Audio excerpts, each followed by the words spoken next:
অন্তর যদি ডেভেলপ করতে চান বিনা পয়সায় দিন ও দুনিয়া শান্তি আর মঙ্গল। এটা শোনার পর অনেকেই বলছে মাওলানা সাহেব এতক্ষণ ঠিক ছিল, কিন্তু বিনা পয়সার কথাটা বললেন কেন? আমি বিনা পয়সা বলেছি, এটা বুঝতে পারবেন তখন পরিপূর্ণ শোনার পরে। কথা বুঝে এসছে? একটা উদাহরণ শোনেন। একটা জায়গায় লেখা আছে এখানে পেশাব করিবেন না, করিলে এত টাকা ফাইন। আর আপনি যদি পড়েন, আপনি যদি আপনার পড়ার তারতম্য ঠিক না রেখে যদি পড়েন এখানে পেশাব করিবেন না, করিলে এত টাকা ফাইন, কি হলো? আসমান জমিন তফাৎ হলো না? মুজাদ্দিদে জামান বিনা পয়সায় কেন বললেন এটা তো জানার বোঝার দরকার আছে, ঠিক না বেঠিক কথা বলেন? বিনা পয়সায় এই জন্য বলেছেন, তানার কথাটা পরিপূর্ণ শোনো।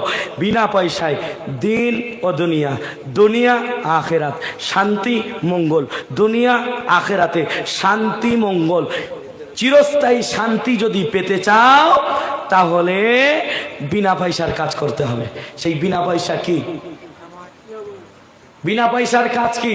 নামাজ, কোরআন তেলাওয়াত, হালাল রুজি খাওয়া। আচ্ছা বলেন, এই কাজগুলো করলে কি আলাদা ট্যাক্স দিতে হয় নাকি?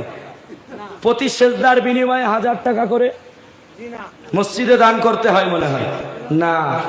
তাহলে কি বুঝলেন?